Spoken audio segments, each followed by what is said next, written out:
For Louisville at forward, a 6'7" senior from Camden, New Jersey, number 55, Billy Thompson. For Drexel at center, a 6'7" freshman from Philadelphia, Pennsylvania, number 3, John RANKIN.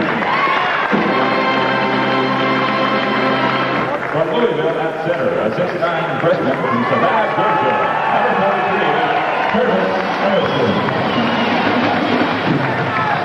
For Drexel at guard, a 5'11" sophomore from Philadelphia, Pennsylvania, number 10, Michael Anderson. For Louisville at guard, a 6'5" senior from Camden, New Jersey, number 20, Milt Wagner. For Drexel at guard, a 5'11" senior from Glenside, Pennsylvania, number 4, Chris O'Brien. For Louisville at guard, a 6'4" senior from Ashland, Kentucky, number 42, Jeff Hall. And introducing the head coaches from Drexel in his 9th season, Eddie Burke. And from Louisville in his 15th season, Denny Crum. Okay, we'll be back with the opening tip-off right after these messages. That wasn't so much an errant pass as it was just mishandling the ball. Billy Thompson from 6 feet. Thompson has 4, and the Cardinals are up now by a score of 8-2.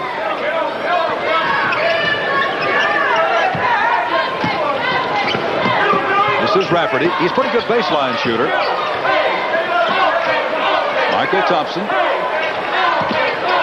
And Chris O'Brien getting one from about 22 feet away for the Drexel Dragons. I think for the benefit of our viewers, we should tell you to ignore that line out there that's a three-point basket. That's what they use here in the Big Sky Conference for Weber State, who plays their home games here.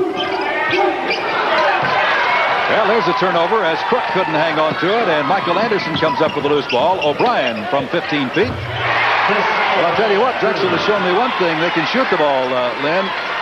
And they're not hesitant. I really like that. They're just kind of taking it right to Louisville. They want to run and gun with them. And maybe that's their game. They figure just play that. Well, Herbert Crook, the sophomore from Louisville, comes right back with 2 points. Nobody's using but about 7 or 8 seconds off that 45-second clock. No one's hesitating at all. Drexel's got to gain some confidence right now at this stage of the game, knowing that they've scored their 6 points. They're basically in the contest. Going against a man-to-man defense by Louisville. Of course, that's what Denny Crum prefers most of the time, if not all the time. Rafferty. And the Cardinals knocked it out of bounds. I believe Crook and Thompson together knocked it out of bounds. We have our first substitute of the ball game coming in for Drexel. That's Walter Fuller, number 22, a 6'2" senior from Yeadon, Pennsylvania. And there is at least a slightly concerned Denny Crum as of the moment, although his ball club leads by 4. The basket inside and a foul.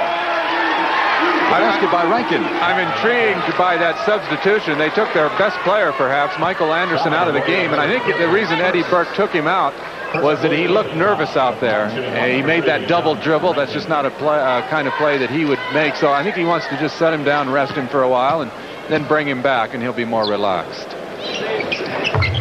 Well, the foul on Herbert Crook was the first against the Cardinals, and the three-point play by John Rankin.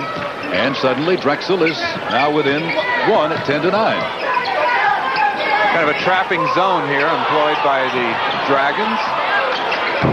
Hall has missed 2 from the corner. And that's not like him. He's a good outside shooter, and he's just committed the foul. So maybe a little frustration by the 6'4" senior from Ashland, Kentucky. Hall, who is a better than 50% career shooter at Louisville, commits the foul after missing from the corner. One of the problems that Drexel has is rebounding. You can see they have to do it by the numbers there. They have to have 3 or 4 guys every time. Well, the team fouls are even now at 2 apiece, and Jim Rafferty has come out of the lineup for the Drexel Dragons. And he gets Michael Anderson back in there, and hopefully he'll be a little more calmed down. Well, Drexel could go ahead for the first time of the ball game with a basket here. It is a 10-9 Louisville lead. We've played almost 5 minutes. The number 2 seed in the West Regional against the number 15 seed. Casper Cooper. Got to get out of the key. I believe he traveled with it, didn't he? He knew he had to get out of the key, and that's why he traveled. That's 3 turnovers against the Dragons. Louisville's turned it over twice. We're playing at the D Event Center on the campus of Weber State College in Ogden, Utah. They call it the Purple Palace. Seats about 11,500. Now a little zone action by Drexel again. Good ball movement. Boy, that was a great pass from Hall to Wagner, wasn't it? When you play a zone against Louisville, you're really playing into their hands. The coaches for Louisville are quite confident of how they can attack a zone. They have a superlative outside shooting. Cardinals back up by 3, 12-9, 14:40 to play in the first half. This is Michael Anderson going against Crook. Wide open is O'Brien, and he cans it. O'Brien has had 3 wide open shots, and he's hit all of them, Lynn. Yeah, he is perfect. They need to cash in on their shots because they aren't going to get very many second efforts against Louisville. Thompson had the ball taken away from him, and here goes Anderson, coast to coast. Okay, now we got a game going. You can see they're quick. When you go inside, you got to do something with it quickly because they collapse well on defense. I'm talking about Drexel. And that is the first time that Drexel has taken the lead. They lead at 13-12 with 6 minutes having gone by. Oh, what a nice pass from Crook into Purvis Ellison. And suddenly Louisville comes back and we get yet another lead change. And at the other end, we got a quick foul. I believe it's going to be on Milt Wagner. Basket's good. They're going to give him the basket, too. You can see the foul is on the body, and they called goaltending appropriately so, and looking at it one more time. Should have let the ball go. Walter Fuller gets credit for the basket, and again, Denny Crum and Eddie Burke with little different reactions to that. And Fuller now will have a chance at a 3-point play. The ball never actually went in the hook, but as Lynn Shackelford told you, they did call goaltending. And Drexel now with a chance to go up by 2. The Dragons out of Philadelphia, Pennsylvania. And I would imagine at this point, Lynn, perhaps the Cardinals feel a little bit like the Sundance Kid. Who are these guys anyway? We've got a timeout on the court with 13:57 remaining to play in the first half. It is 16-14, Drexel in front of Louisville. We'll be back in just a moment. Lynn, let's take a look at Michael Anderson in action. Here's a player who once scored 66 points in a high school game, was not highly recruited because he did not like to take the outside shot. You'll see him do that time and time again. He will go all the way to the basket. Louisville has hit 4 out of their first 6 shots. Drexel hit 4 out of their first 8 shots. And at the free throw line, nobody has missed. 2 out of 2 for each team. But overall, Drexel has 1 more field goal and is by that margin they lead, 16-14 at the present time. We've had 3 lead changes. The largest lead, Louisville jumped out to an 8-2 lead, and now Drexel's 2-point lead is their largest. Louisville has played a great schedule, as we all know, and Denny Crum needed that last time out. He needs to have his team put in defense into 2nd or 3rd gear. They got to increase their intensity a bit. Billy Thompson, Milt Wagner again. And you mentioned that schedule as Crook shoots and misses, and we get a foul, I believe, on one of the Louisville players. Yeah, that's not unusual. When you're playing against shorter players, it's very tempting to go over the top and reach over the top for rebounds because you think you got some opportunities, and that's what was caught right there that time.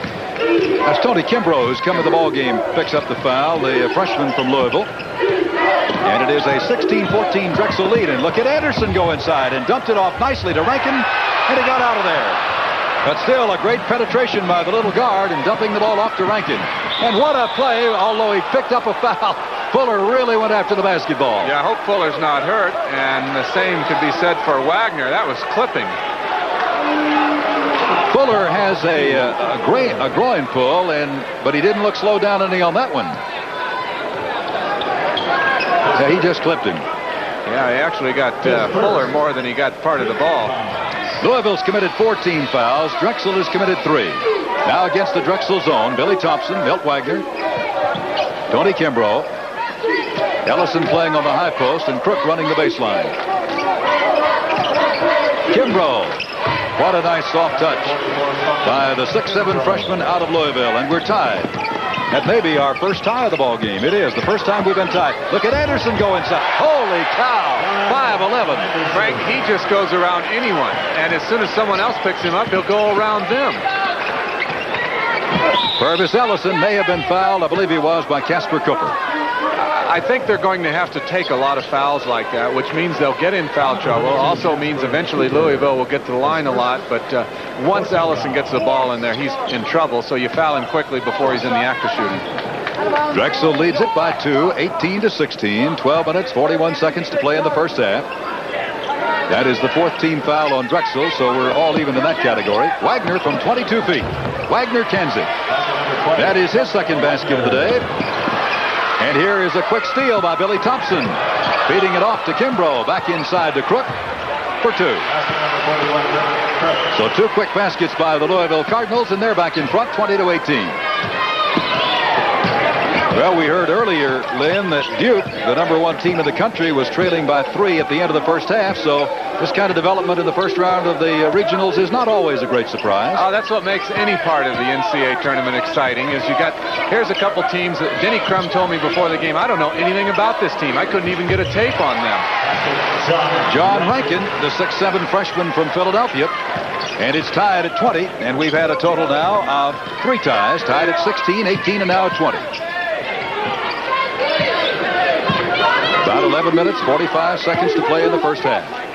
You know, Lynn, the shot clock is in an unusual position here. It's not up atop the backboard as you usually find it, but instead it's over under the scoreboard. That might make it a little more difficult for the players. I think it's a lot better for the players when it's high above the backboard. You're right.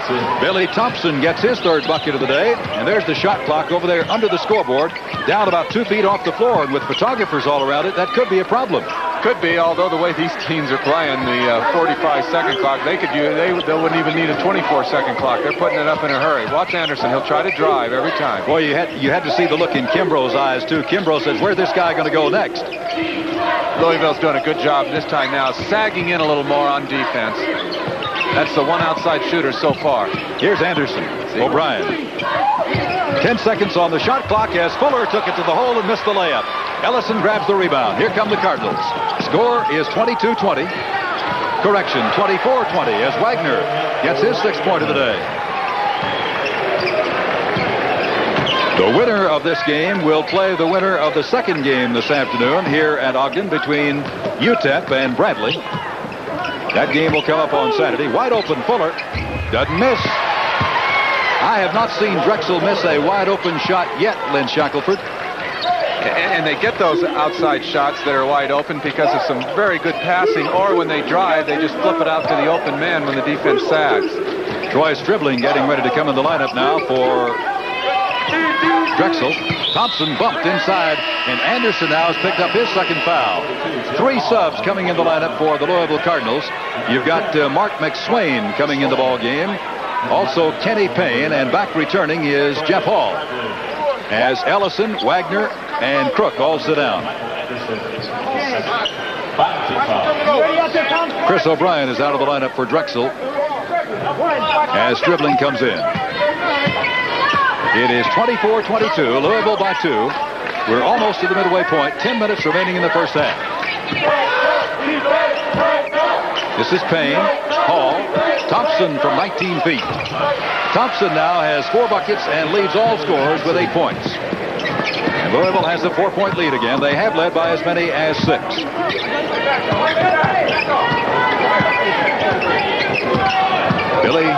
Tony Kimbrough on Michael Anderson.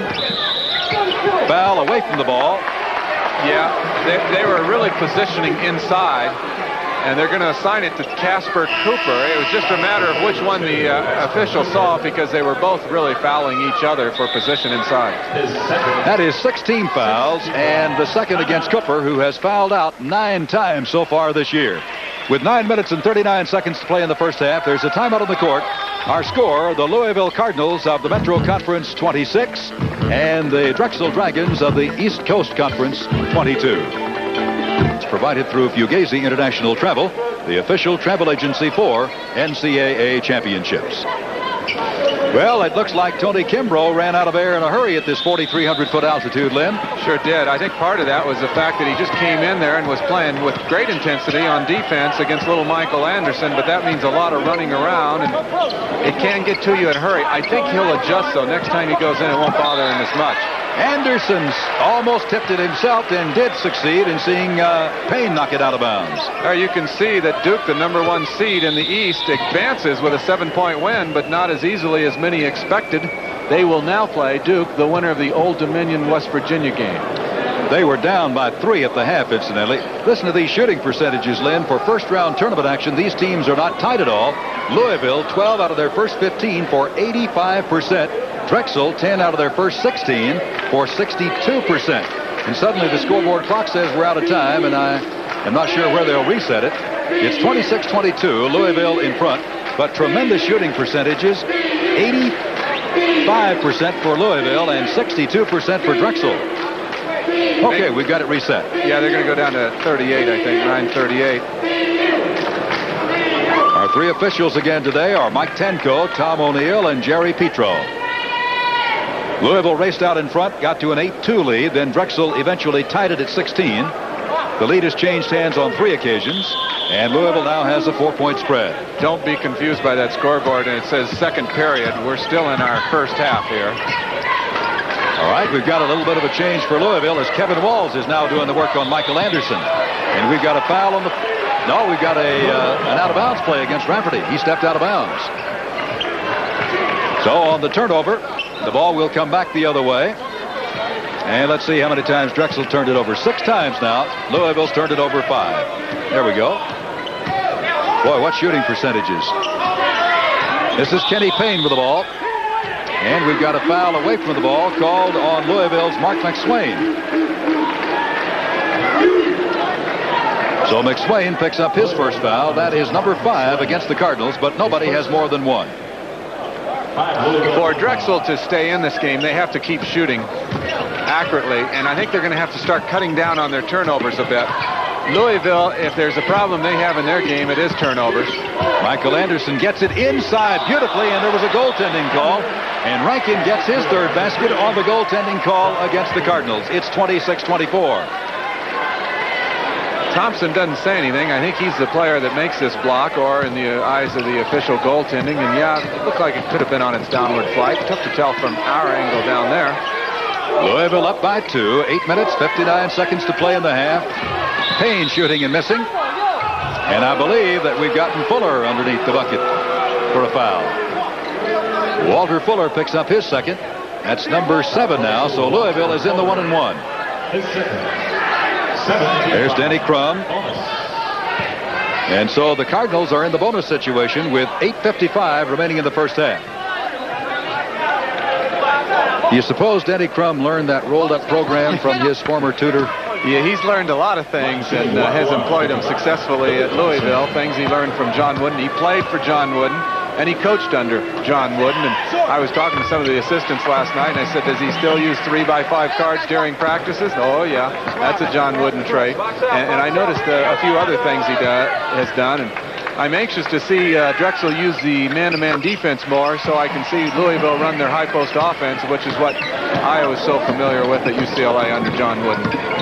The 2 rainbow free throws by Billy Thompson give him 10, and it's a 28-24 Louisville lead. They are up by 4 with about 8.5 minutes to play. Good ball movement. This is Rafferty. Bounce pass inside, snatched away by Rankin, and he put it in the hole. Rankin now has 9 points. 6'7" freshman out of Philadelphia. And every time it seems like Louisville's about to put a run on, Drexel comes right back. But there's Hall doing his thing with a great outside shot. Now there's the pressure in the backcourt. This is Walter Fuller, one of the 2 seniors on the ball club, along with O'Brien. Michael Anderson, little sophomore guard. Anderson again with a beautiful pass off to the left-handed Rankin. And Rankin now leads all scorers with 11.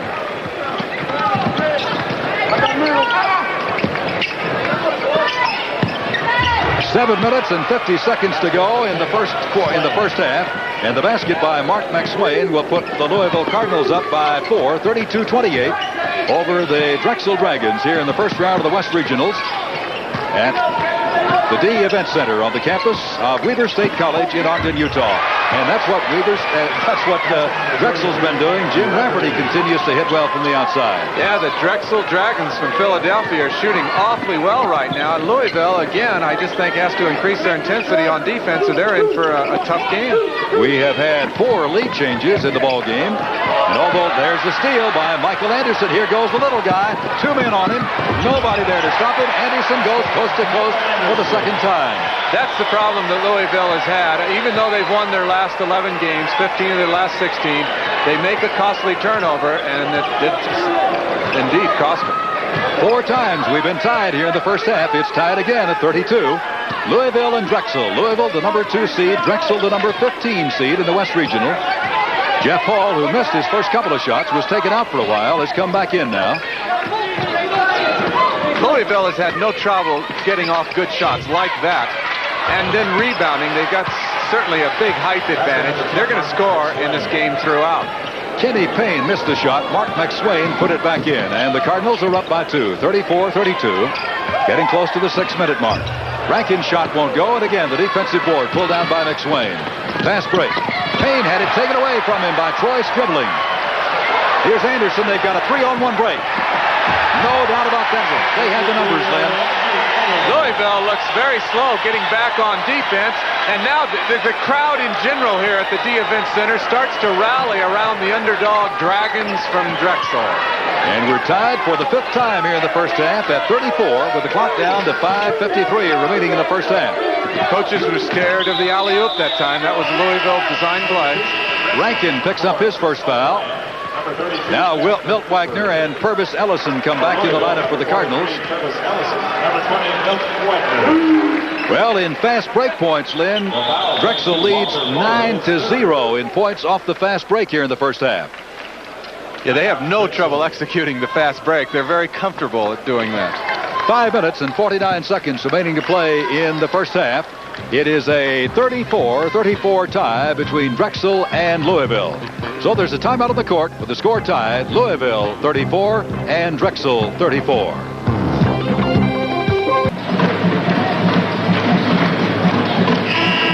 I'm Frank Fallon, back with Lynn Shackelford at the D Event Center on the campus of Weber State College in Ogden, Utah. Let's take a look once again at some of this fast-paced action.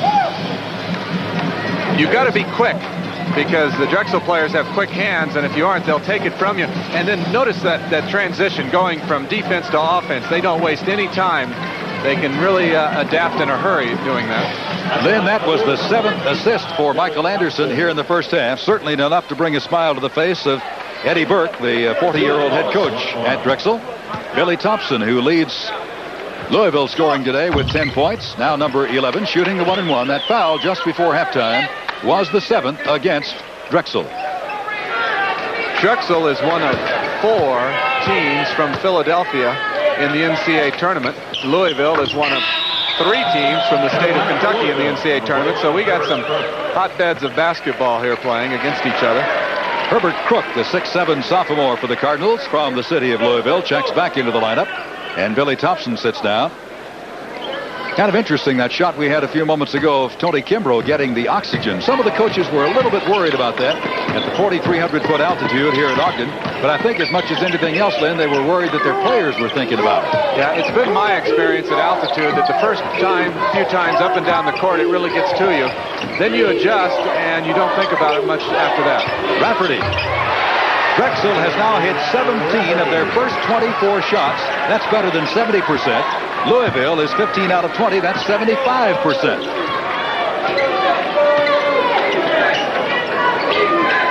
That basket by Rafferty ties it again at 36.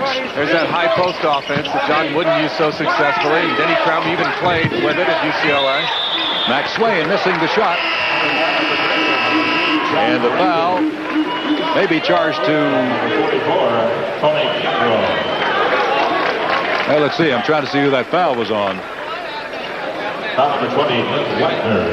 It is on Wagner. So that is his second foul, number 6 against Louisville. Well, here comes Drexel with a chance to go back in front again. The Drexel Dragons out of Philadelphia, Pennsylvania. O'Brien wide open. That's the first one he's missed. And he got a half a point, I think, for that one. It went down and came back out again. Well, he had an ooh from the crowd.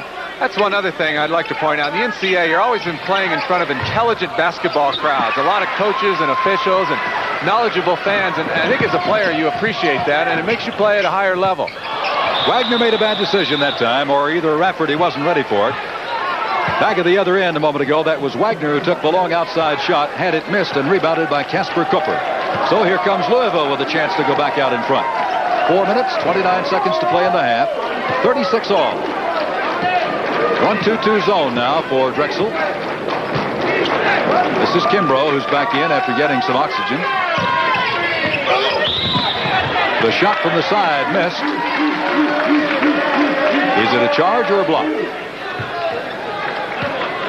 Foul number 42, Jeff Hall. The foul is on Jeff Hall, so it is a charge. That is his second, and 7 now against Louisville. And Denny, I think, is working on that chewing gum a little bit harder than he was earlier, Lynn. Well, he's got to be a bit frustrated. And of course, I think there's going to be a lot of room for adjustment at halftime. That's what Denny will do. He didn't know anything about this Drexel team, so he's going to try to do that. Another trying to go over the top type foul, so we're in the bonus, so it's free throw time. Needless to say, Drexel's going to have to cash in on all their opportunities at the line to win this game. Well, nobody has missed a free throw yet today. Louisville is 6 out of 6, and as Casper Cooper makes the first of the 1-and-1.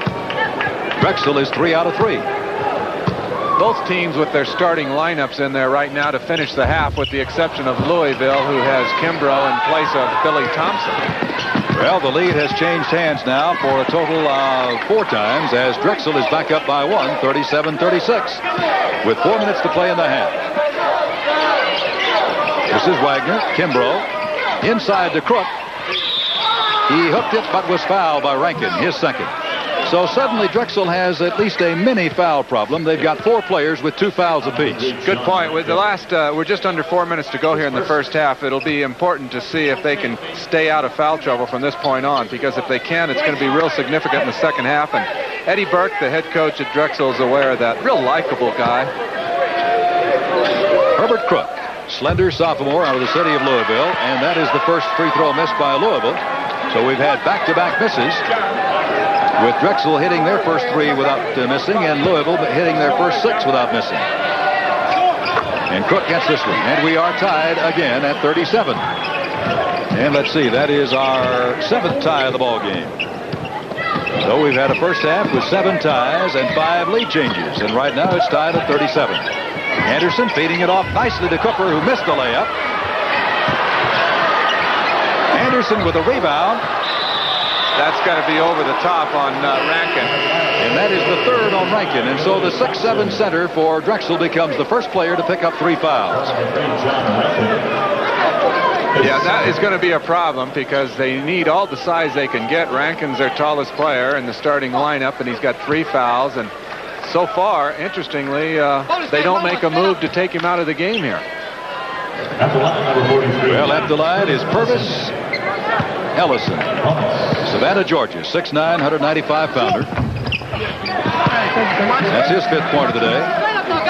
Never Nervous Purvis, they call him. Pretty cool freshman. Averaging 12.5 points and almost 8 rebounds a game. Rafferty gets the rebound. It is a 38-37 Louisville lead with 3.5 minutes to play. Michael Anderson may have been blocked going in by Billy Thompson. I want to make a correction there. On number 3 for Drexel, John Rankin, he has officially only 2 fouls, so that's why he can stay in there at this point. As we look at little Michael Anderson penetrating, as we said earlier, one of the reasons he was not highly recruited out of high school, even though he scored 66 points in one game, was that he would not take the outside shot. And I would have to say his game hasn't changed much in college. He still doesn't take it. Misses the free throw. Gets it back. Has it rejected by Thompson and runs it down again. And goes to the basket again. Had a screen from Rafferty and took it all the way to the hook. What a play by Anderson. The players love it, and so do the fans. That's a treat. He's got 8 points, and Drexel is back up by 1 with 3:12 to play. Drexel 39, Louisville 38, almost at halftime. Jeff Hall. Hall getting his second basket of the day, and his outside shooting touches return now, and it's 40-39 Louisville, and we've had 8 lead changes here in the first half. Casper Cooper make it 9 lead changes. This is what you don't want if you're Louisville. Drexel feels now we can trade baskets with these guys. We're in their class, and we're ready to go for the second half right now. Wagner squared up and took the shot. Whistle and a foul on Herbert Crook. That's his third. Did you say a moment ago that Rankin did not have 3, Lynn? That is correct. Yeah, officially he's got just 2 fouls. That's why he's being left in the game. So he's okay. It is 41-40, Drexel in front with 2 minutes, 37 seconds to play in the half. Remember, Duke won their ball game over Mississippi Valley State 85-78. They were down by 3 at the end of the first half. Rankin, who has 11 points. 1-1. Freshman out of Philadelphia, 6'7", 212. And suddenly now, Drexel has gone cold at the free throw line. They've missed their last 3. Wagner inside. Max Swain putting it up and in. Max Swain, a pretty physical player out of Atlanta, 6'7", 210. And it swings over to Louisville. And Mike Tanko says we've got a call foul on Jeff Hall. That'll be his third. And Hall is more upset at his teammates, saying it wasn't my job to have to pick him up there. Nobody else picked him up, so I had to. And Denny Crum has to take him out of the game with his third foul. Well, Kevin Walls will come back in, number 15, 6'1" freshman. There's Kevin. And Michael Anderson, who missed his free throw a moment ago, and that's about the only thing he's missed all day. He had 7 assists at our last check. And he's now missed 2 free throws in a row. Most unusual. It is still 42-41 Louisville. Cardinals play a little alley-oop. But O'Brien runs it down, then loses it right back. Who will it belong to? I believe it's going to be Louisville's ball. Well, the crowd has definitely picked up for the underdog. Now we're going to give it to Drexel. Coach Eddie Burke said that they had 50 to 100 people here. Well, maybe if you count the band and the cheerleaders, they might have in excess of 50. But I saw about 20 Drexel fans in the stands, while Louisville probably does have a couple hundred here, if not more. A minute 55 to play in the half, 42-41. 5-second violation against Drexel. So that means the Drexel Dragons have turned the ball over 8 times here in the first half. As a concerned Denny Crum looks on, his team has turned the ball over 9 times in the first half. Drexel back in that 1-2-2 zone. Yeah, Louisville getting a lot of opportunities here to kind of go ahead at the end of the first half, and so far has not been able to cash in because Drexel's missed free throws and made turnovers. Louisville up by 1, a minute and a half to play before halftime. Thompson from 20 feet off the mark. Rebounded by Anderson. Rankin. No, it is McSwain who picks up the foul, his second. And now it's the Louisville players who are starting to get in foul trouble, as the officials are calling him very close on the rebound, which is really a great aid for Drexel because they're not a good rebounding team. If the officials let them crash the boards, it would really be a big advantage for Louisville.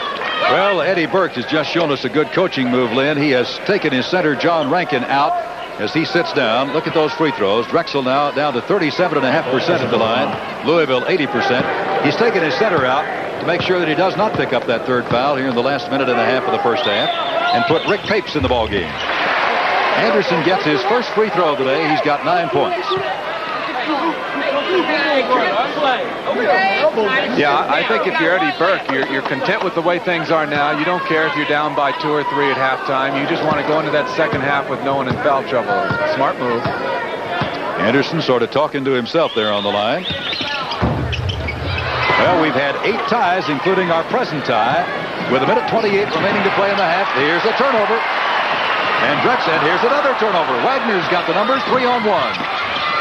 Laid it up and in nicely off to Kevin Walls. And the Cardinals go back in front by 2 with a minute 14 to play in the half. Kevin Walls guarding Michael Anderson. If they put it up quickly, they'll get 2 of the last 3 possessions of the half. O'Brien had his shot blocked by Wagner, and Purvis Ellison had it taken away by Anderson. Anderson inside. Thompson with a rebound. Foul called on Rafferty. first against the 6'6 junior from Bethesda, Maryland. Boy, that was wild and woolly. That it was. You can see again that the quickness of Drexel is starting to work to their advantage. There's Eddie Burke, one of the few coaches in the business who came directly from high school to a major college job. By the way, as I was mentioning a few moments ago, the officials are calling them tight on the rebounds, and that's a real big help for Drexel. The officials are 3 of them. We got one from the Southwest Conference, one from the Midwestern, and one who does several conferences. He lives in Chicago and works out of the Midwest area. So they are neither familiar with Louisville nor Drexel. Tony Kimbrough comes in as Milt Wagner sits down. Wagner has a couple of fouls, and I'm sure Denny Crum does not want to see him pick up number 3 here in the last 56 seconds of the first half. Thompson, but we may have had a lane violation. Sure did. So Thompson will get another chance. Not unusual to see Thompson at the free throw line. He has shot more free throws than any other Louisville player on the year, 169. And this is his 6th attempt of the day. And officially, he's 5 out of 5. 6 out of 6. 14 points for Thompson. 46-42. Louisville by 4 with 45 seconds to play in the half. Kevin Walls doing the defensive work on Anderson. That's Kimbrough on Chris O'Brien. 35 seconds to play. 25 on the shot clock. And here's the steal by Purvis. This will be interesting. Ellison drops it home. Big steal by the 6'9 freshman. And that'll put Louisville up by 6 with 20 seconds to play. Largest lead now of the ball game for the second time for Louisville. They led early at 8-2. They now lead 48-42. And with 10 seconds to go, we have a foul called on Kimbrough. His second. He moves well, but it's still a tough assignment for Kimbrough out there to have to try to get down and play with these smaller guys. And he got kind of confused there. It looked like almost with his own man on the play. Well, let's see here in the just remaining few seconds of the first half. Jimmy Parker, number 23, is checked in for the Drexel Dragons. And here's Chris O'Brien at the line. Chris, one of the 2 seniors on the ball club, along with Fuller, and again, shooting the front end of a 1-and-1 has really hurt Drexel as they miss yet another one. 4 seconds to play. Yeah, we'd be all even if they'd cashed in on their free throws, and they're a 71% free throw shooting team on the year. Anderson will take the shot at the buzzer. So the Drexel Dragons, much to the surprise of everybody, had a game that was tied a total of 8 times in the first half. Won when the lead changed hands 10 times. And at halftime, Louisville with their largest lead, 48-42 at the end of the first half of play. And some spectacular play on both ends of the floor. So that's the end of the first half with our score, Louisville 48, Drexel 42. We'll be back after these messages and a local station break. This is an NCAA Productions telecast.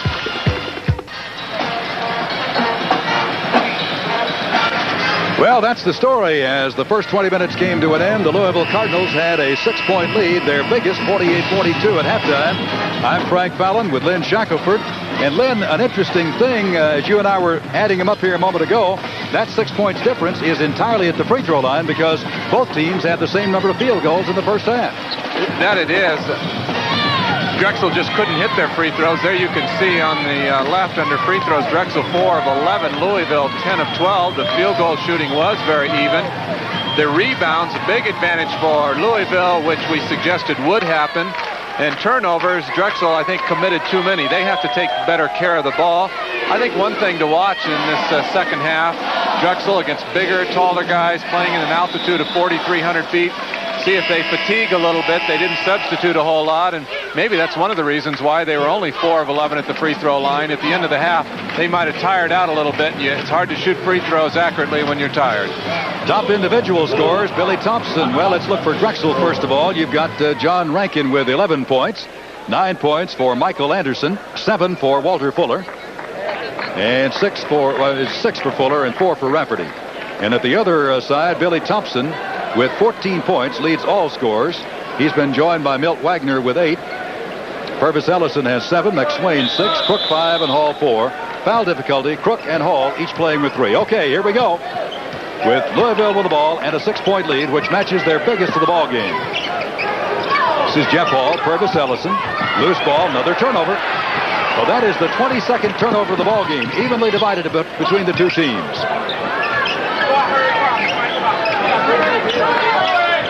Walter Fuller, Chris O'Brien. Louisville in the man-to-man. As they have been the whole game.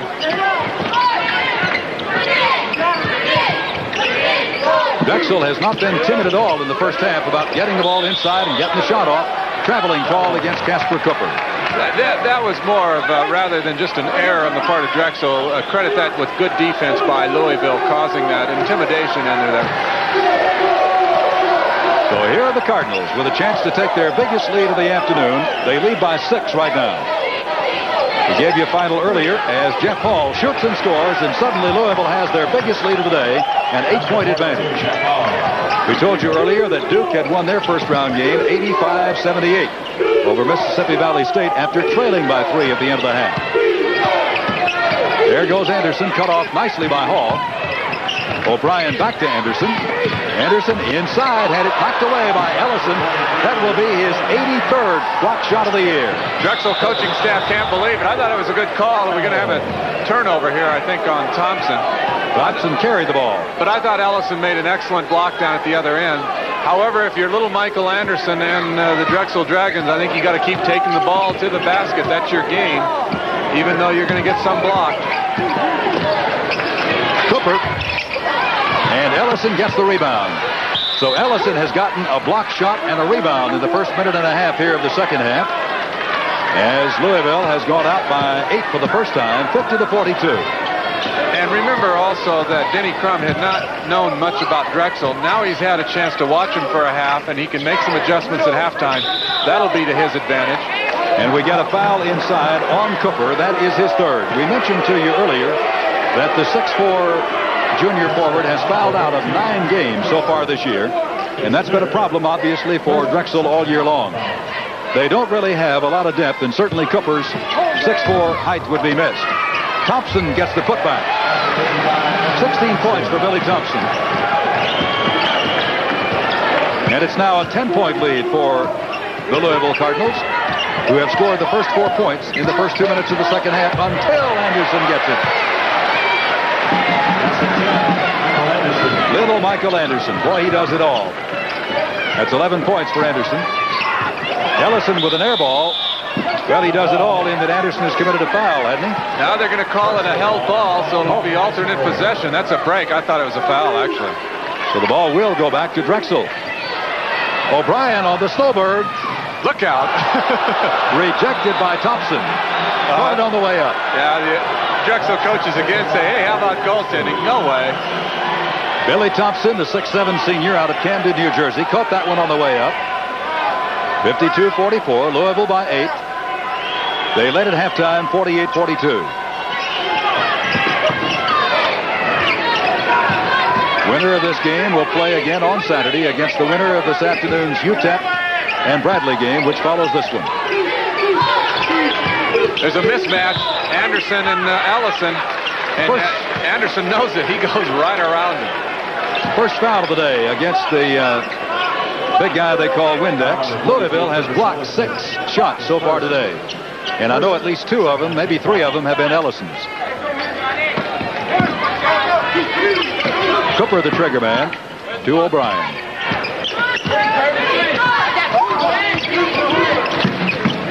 Anderson guarded by Jeff Hall. Rankin. That is his 6th basket of the day. Well, just when you thought maybe suddenly Louisville was going to break it open, here comes Drexel right back again. They're back to within 6. Thompson getting the miss by Wagner and putting it back in. So Thompson's 2 baskets here in the second half, Lynn, have both been putbacks right around the basket. And Charles gets another one. And is fouled by Ellison. What a brilliant move to get it up and over and around Ellison. Louisville just a little bit slow getting back on defense. Anderson, if you give him that opening, he just goes by people. Tell you what, he has to be one of the better kept secrets in college basketball of 1986. Now, if I'm Ellison, I'd back off here and just try to block the shot. He was trying to draw the offensive foul. He doesn't need to do that. He can block any layup from these players underneath. He should just back up and go up and swat it away. Anderson now has 13 points, but he's only 1 out of 4 at the stripe. 2 out of 5. And suddenly it is a 54-49 Louisville 5-point lead. 3 minutes into the second half. Cardinals led by 6 at the halftime. It's been down now to 5. Ellison misses, and Rankin gets the rebound. Here comes Anderson again. Changed hands, but Thompson took it away. That's what you should do if you're the bigger, taller Louisville players. Handle it the way Thompson did there. Rankin with a great steal and a pass to Fuller. Anderson, he's one-on-one with Thompson. And Wall with a big steal for Louisville. Great play by the 6'4 senior from Ashland, Kentucky, Jeff Hall. I tell you what, this has gotten to be a little playgroundish right now, Lynn. That it is, and I think both teams are a little tired, too, quite honestly. Herbert Crook gets the basket, and the Cardinals are back up by 7. You wouldn't find any better action on the playgrounds in New York than we're seeing right here. It's a real entertaining game to watch because both teams are shooting well, and it is wide open. No one's playing around out there. They're just taking it to the guy to the garden. 56-49, Louisville by 7, 4 minutes into the half. Rankin over Ellison. Rebounded by Cooper. Quickness of Fuller comes up with a loose ball. Cooper to the hole. Foul by Thompson, I believe. And now for Louisville, Tony Kimbrough and Mark McSwain are going to come back in the ballgame, and Thompson did draw the foul. Denny Crum is doing a very smart thing by running players in and out, substituting a lot, giving them a rest, because it is a fast-paced game. There's a lot of running around out there, and at this altitude, it could be a factor. 4,300 feet is the altitude here at Ogden as you look at Rick Papes, 6'7", 230-pound junior from Cincinnati, Ohio, who's come in the ball game. This is Casper Cooper playing with 3 fouls. 6'4", 215 pounds. And again, Drexel is shooting themselves in the foot at the free throw line. Drexel borders the Penn campus in Philadelphia. They say they will not bend for admission for any athlete. He has to be an excellent student coming out of high school, must score in excess of 1,060 on the SAT test. And every student has to have a computer, which is quite interesting. All these young men are excellent students. Drexel is 5 out of 13 at the free throw line for the afternoon. 5 out of 13. And Cooper missing those 2 a moment ago. 56-49, Louisville in front.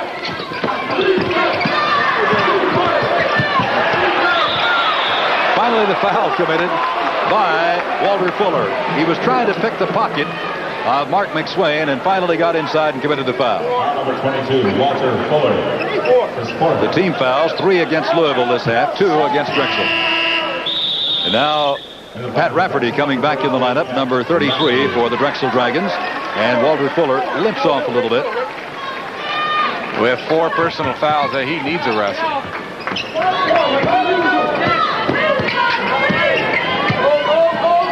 Louisville against that 1-2-2 zone, leading now by 7. Thompson banks another one. Billy Thompson now has 20 points for the afternoon. And little O'Brien for Drexel kind of has a stare for Thompson. I think Thompson may have given him a little elbow after the shot. O'Brien shooting and missing, and rebounded by Mark McSwain. 3-on-1 break. Thompson with a gorilla dunk. 22 points for Thompson, and now, for the first time, it is an 11-point lead, largest of the day for the Louisville Cardinals. Now, Eddie Burke's not used to being on TV. He's probably hoping for a timeout. He may have to think about calling his own here. Rafferty couldn't get free for the shot. O'Brien, when he missed that last shot, he kind of fell into his own team's bench and I think twisted his ankle a little bit. There's Michael Anderson. Boy, he will not give up, will he? 5'11". He averages 6.5 rebounds a game. Who ever heard of a 5'11 guard averaging 6.5 rebounds a game? He'd drive on Manute Bol, wouldn't he? He's not afraid of anything. It's 60-51, Louisville in front. We're almost 6 minutes into the second half. Had a first half that saw the league change hands a total of 10 times, or 9 times, I guess it was. This is Jeff Hall, Tony Kimbrough. Kimbrough's the only player we've seen who was administered oxygen. Nice putback by Mark McSwain, 6'7" junior out of Atlanta. And I think now, Lynn, that the Cardinals are beginning to really assert themselves under the offensive boards. I agree, as Drexel seems to tire a little bit. Anderson shot double block that time. I think both Kimbrough and Walls got a piece of it. And now Pates commits the foul. And coming into the ball game for the first time today for the Louisville Cardinals, Mike Abram, a 6'4" sophomore, number 34. Well, the clock is down to 13 minutes and 27 seconds left to play in this first-round regional at Ogden, Utah. And with a timeout on the court, our score is the Louisville Cardinals 62 and the Drexel Dragons 51. Well, the Atlantic Coast Conference rolls on. The number 1 team in the country, Duke, comes from 3 down at halftime and beats Mississippi Valley State 85-78. And Jacksonville, in overtime, beats Temple 61-50. So the Philadelphia teams so far today are having a pretty rough time, Lynn, losing that one. Georgia Tech defeats Marist by a score of 68-53. And our score, of course, is Louisville leading Drexel 62-51. For Georgia Tech, the road will get a little tougher as they'll meet the winner of the Virginia Tech-Villanova game next. And it'll also get tougher for Jacksonville as they'll take on Kansas, as I assume they'll beat North Carolina A&T. Well, we'll have another Sun Belt Conference representative in action here tonight when Alabama-Birmingham takes on Missouri. All right, here is Louisville now, perhaps going to try to run off a little bit of that clock. Louisville now shooting 57%, Drexel 53%. Billy Thompson, and rebounded by Rankin. He can get his shot any time against this team, having no problem. That was one of those rare misses. Well, there you had a brief glance at the shooting percentages, both over 50%. That's a bit of a rarity as far as the Louisville opponent is concerned, because out of their last 23 opponents, only 2 have managed to shoot 50% or better. It'll belong to Drexel. Meanwhile, this is the best shooting team that Denny Crum has ever had, 52.7%. That's a little bit better than his 1980 national championship team, which shot 52.1%. Drexel down by a score of 62-51. And suddenly the speed has gone out of this ball game. It's not up and down like it was a few minutes ago. Well, I think they've gone, I got to look at it. I think it's like a box and one that Louisville's running. 1 man on Michael Anderson in a 4-man zone. We'll see next time down. Confirm that. Louisville has out-rebounded Drexel 32-14, an 18 rebound advantage for Louisville. Kimbrough, the freshman out of Louisville, gets his second basket of the day. And it's 64-53, a 11-point lead for Louisville. Again, that rebounding advantage is 18 for the Cardinals over Drexel. Yeah, that's what it is. It's a box and one. They got 1 man chasing Michael Anderson. So far, it doesn't look like it's going to work, as there's a lot of open shots. It looks like they might have to go to a triangle and 2 and put somebody on Casper Cooper. He's hit the last 2 shots down wide open. 64-55. I wouldn't be surprised if Drexel hasn't seen a defense like that at some point this year. From the corner, and that's the second basket of the day for 6'1" freshman Kevin Walls. Louisville by 11. Their largest lead has been 11. They've had that on 4 different occasions now.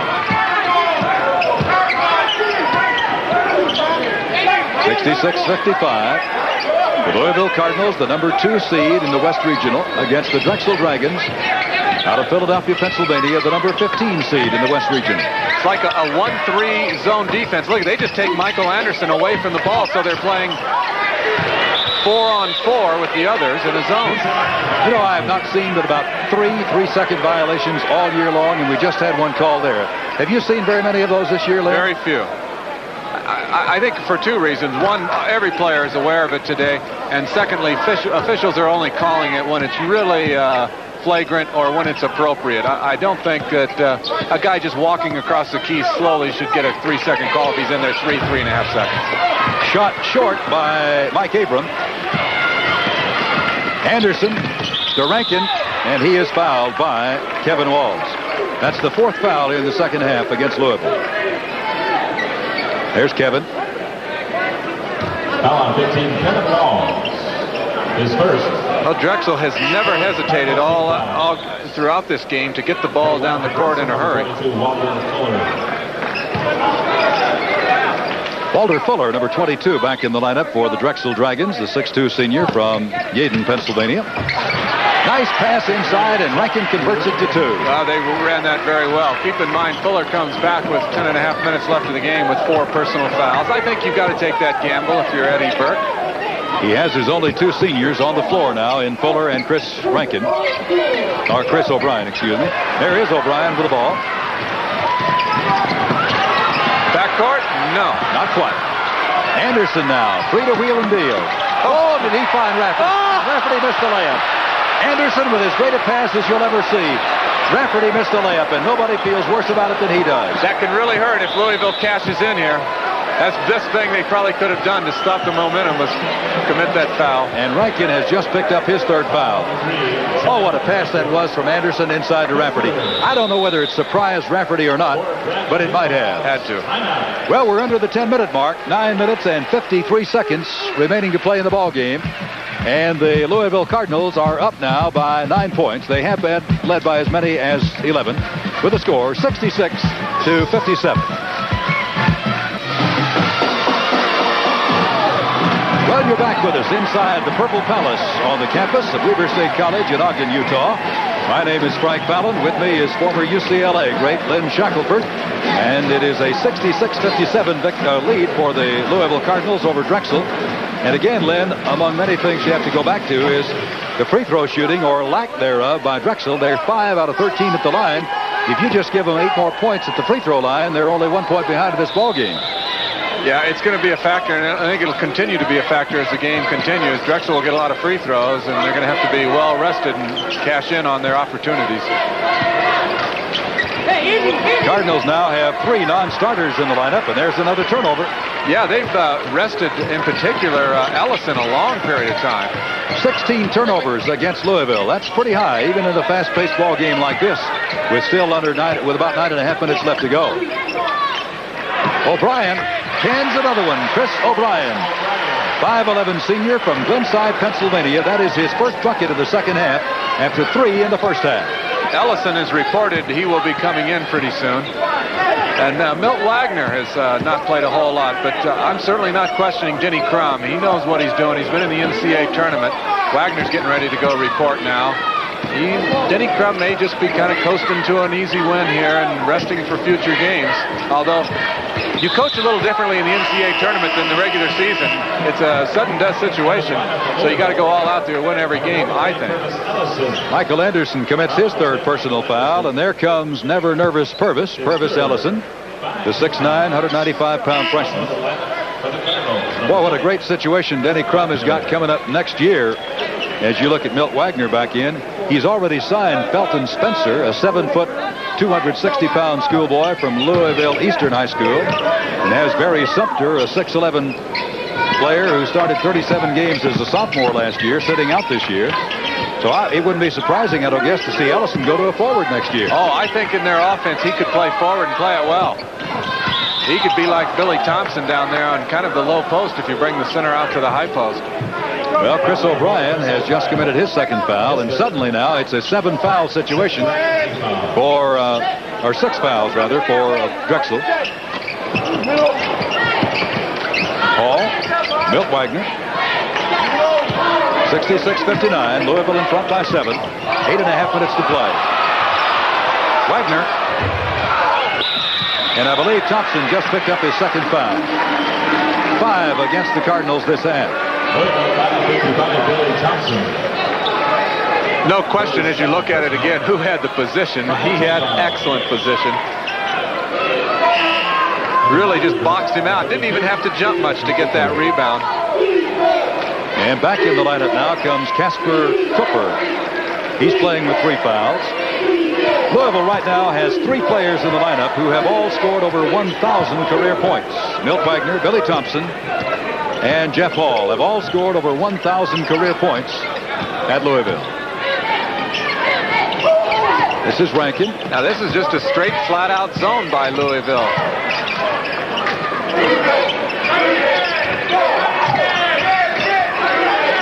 20 seconds on the shot clock. They know how to run against it, too. Look at, they're looking for O'Brien for the long shot. Cooper has just picked up his 4th foul. So Casper Cooper commits his 4th foul. And if he fouls out, it would be his 10th disqualification of the year. 17 fouls. I thought O'Brien maybe had the shot. No, he didn't. Look at who was out there. Ellison was out there. And he really didn't have it. That's a tough pass to make against a zone. Back to the live action, and Mark McSwain will be at the free throw line. 6'7" junior from Atlanta, Georgia. That is the first free throw that Louisville has shot here in the second half. And now Chris O'Brien will come out, and Troy Stribling, number 11, will check in for Drexel.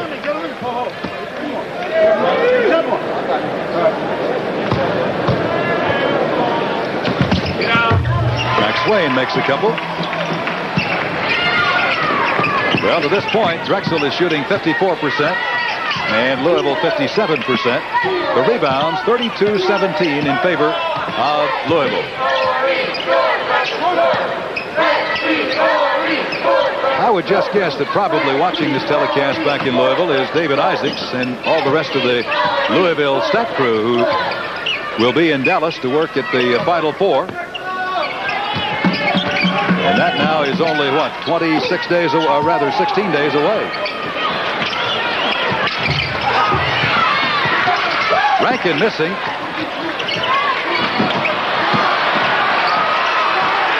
Well, Wagner and Cooper both went to the floor, but no harm, no foul. He made a good save to prevent the travel. It's 68-59. Louisville in front. Cooper. That is 3 second-half bombs by Casper Cooper. Yeah, Cooper really limps as he comes down the court. He must have twisted an ankle or knee. Wagner from behind the screen of Ellison. Wagner's been fairly quiet today. He now has a total of 10 points. That's his first 2 here in the second half. The ball slips apparently out of the hands of Cooper, and he says, hey, I wasn't trying to pass the ball. And the official says, sorry. So that turnover, as you look at Eddie Burke, is the 14th of the day against Drexel. But I believe Drexel is going to call for a timeout. We're down to 6 minutes and 36 seconds as you look at Eddie Burke, the head man of the Drexel Dragons. A timeout on the court with Louisville leading by 9, 70-61.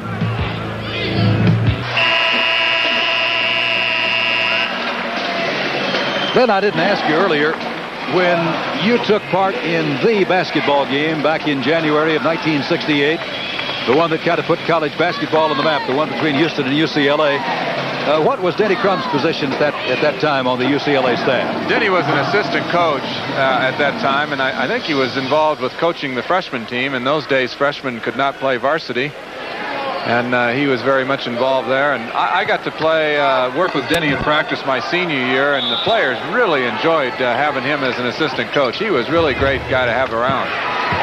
Purvis Ellison takes the inbounds pass and converts it into his first basket of the second half, and suddenly now Louisville is back up by 11 again. That is 5 times the Cardinals have led by 11. Scratch that. Rankin just puts it back to 9. John Rankin now has 17 points. Well, it's time in the game for Drexel to start thinking about how can we get back in it. We're going to have to take some chances. Maybe it's a half-court trap press or something like that. That's one way Louisville can let them back in with turnovers. Another turnover against the Cardinals. And Michael Anderson, who has been pretty quiet lately. We haven't been nearly as aware of him in the last 7 or 8 minutes as we were for the first 30 minutes of the ball game. Well, they tried that box and one, and now they're in a zone defense. That takes away some of his driving effectiveness. Thompson just picks up the turnover, and Jeff Wall gets the layup. Jeff Wall, rather. So for Hall, that is his 8th point of the day. The problem also, if you're Drexel, is that Louisville's so big and strong, and they've substituted well. I think they've just kind of worn you down at this point. Come back, it's going to expend such tremendous effort, and I'm not sure they have it. Casper Cooper changed hands nicely to get it up over Ellison. He found out that his left hand wouldn't do it, so he went to the right hand. 74-65. 5 minutes, 15 seconds to play in the game. Purvis Ellison working on a much shorter Rankin. Drops it in. Ellison now with 11 points. And again, for the 7th time, Louisville leads by 11. Walter Fuller feeding it inside, and we may have a holding call on Ellison. His 3rd foul. There's Purvis Ellison. Tony Kimbrough back in the lineup for the Cardinals. Louisville 26-7 this year. They've won 11 in a row, 15 of their last 16. Eddie Burke's team, also on a roll, came in having won 14 of their last 15. After getting off to a terrible start this year, they went 0-4, and after 15 games, they were only 5-10. Then Drexel put on a 6-game win streak and came on to win 14 out of their last 15. This is Chris O'Brien. 4.5 minutes to play. Lots of time. They've still got 15 seconds on the shot clock. Goaltending going to be called, and Cooper's going to get a basket. So 15 points for the 6'4 junior as Purvis Ellison commits the goaltending call. Looks like it was pretty close as we looked at it one more time. Ellison came into the game with 81 blocks. He's gotten at least 3 today. And now Michael Anderson is charged with holding, and that is the 4th foul on the diminutive sophomore from Philadelphia, Pennsylvania. Well, Drexel will have earned themselves a lot of respect and a lot of friends by their showing today against the number 2 seed in the West Region. No question. Louisville will advance, I think, as expected. But not without being surprised and gaining some respect. Louisville, of course, according to the NCAA, has played the 2nd toughest schedule in the country. They've seen just about everybody, and I'm sure they'll tell you after the game, these little guys from Philadelphia can play. Fuller shooting and missing, and rebounded by Kimbrough. The number 1 schedule in the country, according to the NCAA computer, was played by Maryland as far as degree of toughness. Billy Thompson.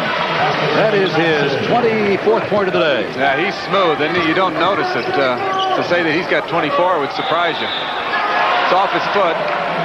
Well, let's see. Drexel turns it over again. And that is their 15th turnover of the day. The Cardinals have turned it over 17 times. Well, we have 3 minutes and 36 seconds remaining in this first round West Regional from Ogden, Utah. There's a timeout on the court with our score. The Louisville Cardinals have coached Eddie Crum, 78. The Drexel Dragons have coached Eddie Burke, 67. Well, we have 3 minutes and 36 seconds left to play in this opening round game here at Ogden, Utah. It is a 78-67 lead, as you see, for the Louisville Cardinals, who, I would say about 3/4 of the way through the first half, went out in front and have not been headed since that time. They led by 6 at the end of the half, but Drexel has never folded their tent, Lynn Shackelford, and refused to roll over and go away. They've done a lot of things well, and actually the game would be a 2 or 3 point game right now had Drexel made all their free throws. And I think we knew going in that Drexel had to play one of their great games of the year in order to stay with Louisville, and they've done it in many areas, but not at the free throw line, and that may be their downfall at this point. Louisville now shooting 60% on 30.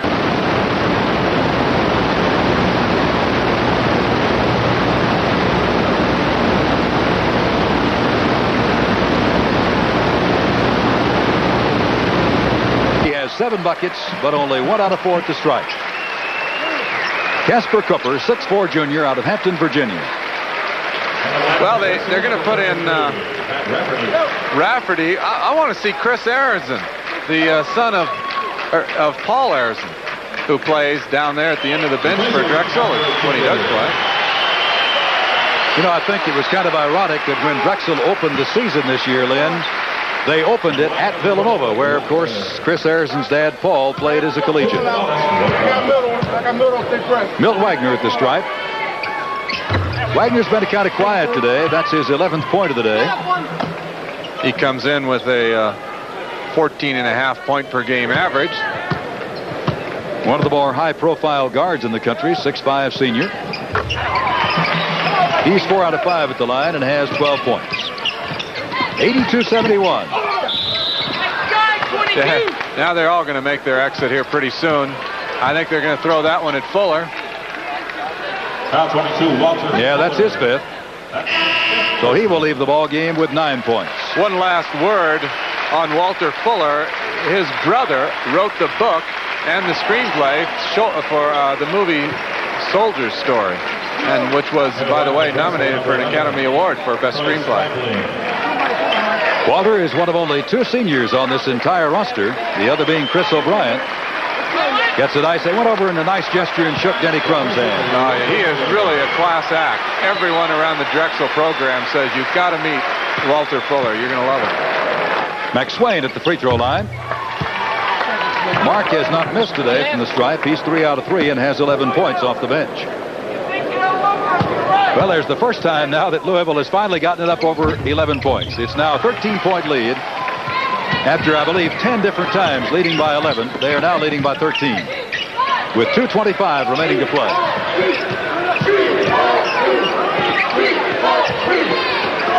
Two minutes, 18 seconds to go as O'Brien bombs away and over the top of the backboard.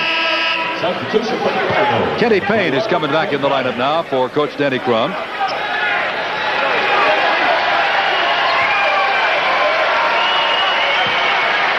Well, you know, one interesting thing also, I don't know, Lynn, if you had heard about it or maybe you saw it, but I think it was when the Louisville-UCLA game was played at home this year. Denny Crum was at home in bed with the flu and coached the game by telephone. The game was on TV locally and coached the game by telephone. Unfortunately, I hate to admit, against my old Bruins, I'm not sure Denny even needed to do that. They were just too overwhelming, Louisville was, for the Bruins. But Billy Thompson, he just left the game. What did he leave with? 24. 24 points. Michael Anderson. Reverse layup wouldn't go. Rebounded by Kimbrough. Little guy has got 18 points, does Anderson. A minute and a half to play. And Anderson may just has committed his 5th foul. Let's see. Did he or not? No, wasn't him. It's on Rafferty.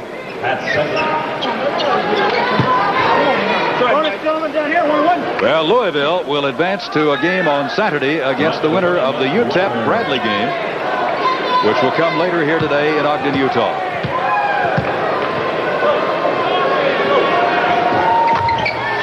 Well, Wagner's starting to up his point total for the day now. He has 13, including 5 out of 6 at the line.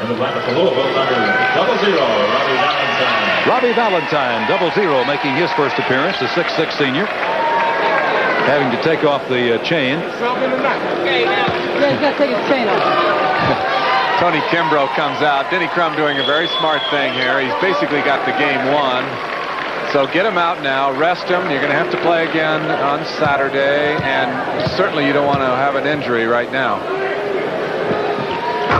Milt Wagner gets his 4th consecutive free throw, and it's now a 15-point lead, biggest of the ball game. The Bradley Braves arriving for their second game this afternoon, or in the second game against UTEP. Rankin, nice pass and a nice bucket. Rankin now has 19 points for Drexel. 86-73.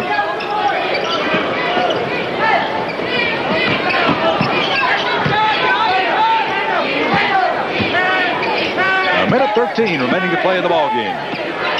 With Louisville up by 13. Make it 15 on the bucket by Kenny Payne. I want to express our appreciation to Craig Hislop for his work on our stats this afternoon.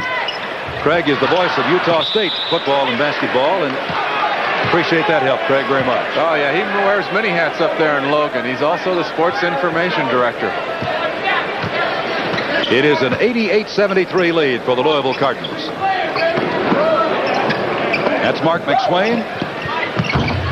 Well, the shot hasn't gone down consistently for Jeff Hall today, and that's a little bit of a surprise. The basket is going to count by McSwain, and he's fouled.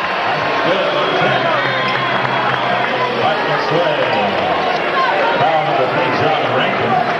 His fourth. We've got 42 seconds left to play in this first round regional here at Ogden, Utah. It's 88-73. Louisville, after having a little difficulty for about the first 15 minutes of the ball game, broke out in front by 6 at halftime. They have increased that now to a 17-point margin, 90-73. And for the most part, Coach Denny Crum has now emptied his bench.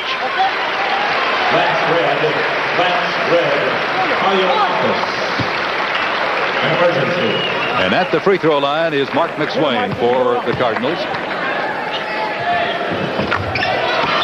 And it's 91-73. McSwain has not missed at the stripe today. He's 5 out of 5. Well, let's see. For Louisville now, Will Ologis has come to the ball game, a 6'9" sophomore from Louisville St. Xavier High School. Troy Stribling shooting and missing. Robbie Valentine with a rebound. And the steal, Michael Anderson. And Valentine fouls him. Well, he won't win the game, but he's certainly won a lot of fans here at Weber State in the D Event Center in Ogden, Utah. Little Michael Anderson. Let's see, that is team foul number 7 here, so it'll be the 1-and-1 for Anderson. Little guy had 9 points in the first half, now has 18, so he has scored 9 in each half. 5'11" sophomore from Philadelphia, Michael Anderson. Boy, how's he getting 2 shots? I don't understand this. He made the shot. And he's right. He is absolutely right. It's either 1-and-1 or he gets 1 free throw and the basket counts. Eddie Burke would like to have it explained to him, too. You don't get anything by these young Drexel men. They're all solid people academically. I think it's going to be just the 1-and-1, Lynn. Yeah, that's what I thought it was before the shot. Yeah, it's going to be a 1-and-1. Again, our officials today have been Mike Tenko, Tom O'Neill, and Jerry Petro. Anderson was just not about to shoot that free throw. He knew it wasn't right, and I'll have to give him credit for sticking up for that. Looking for his 19th point of the day. Now he wishes he hadn't said anything. Yeah. Oh, here's the snowbird at the other end. Easy 2 points for Kevin Walls. Basket number 15, Kevin Walls. Well, the final score is going to reflect about a 20-point margin, but this game was really never quite like that. Stribling shooting and missing. It's a 3-on-1 break. Goaltending. Basket interference. Robbie Valentine will be called for the basket interference. No basket. It's still a 93-73 lead. Well, Chris Arizin comes in the lineup. And the big hand is for number 10 there, Michael Anderson, who comes out. Many here in the arena on their feet. Knocked out of bounds by Kenny Payne. Chris Arizin is number 14 for Drexel. He'll take the ball inbounds. He's the son of former Villanova great Paul Arizin. Don't foul! Stribling to the inside. He won't go. At the buzzer. So the Louisville Cardinals stretch a 6-point advantage at halftime into a 93-73 victory over the Drexel Dragons here in Ogden, Utah. And their 27th victory of the season. That's the end of the game with our final score. The Louisville Cardinals 93 and the Drexel Dragons 73.